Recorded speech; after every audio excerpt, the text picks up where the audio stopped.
আল্লামা দিলবার হোসেন সাঈদী রাহিমাহুল্লাহর রূহকে যদি আপনারা শান্ত করতে চান, খুশি করতে চান, আসেন আমাদের প্রত্যেকের মাসলাক আপন জায়গায় রেখে,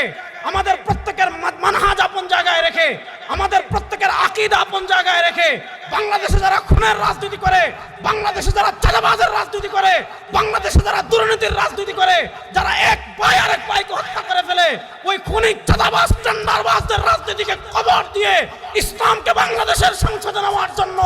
ঐক্যবদ্ধভাবে আমরা লড়াই চালিয়ে যাব ইনশাআল্লাহ। যার সাথে মানুষের রক্তের বন্ধন ছিল না এমন একজন ব্যক্তির জানাজায় উপস্থিত হওয়ার জন্য মানুষ যে মরিয়া হয়েছে, কাসামাল্লাহু ওয়াল্লাহি ওয়া রাব্বিল কাবা, কাবার রবের কসম করে বলছি, আমি আমার জীবদ্দশায় কোনো একজন ব্যক্তির জানাজায় উপস্থিত হওয়ার জন্য মানুষ এমন পাগল পারা হয়েছে, এমন দৃষ্টান্ত বিশ্বের বুকে কেউ দেখাতে পারে নাই। শহীদ আল্লামা দিলবার হোসেন সাঈদী রাহিমাহুল্লাহ দুনিয়া থেকে চলে গিয়েছেন, কিন্তু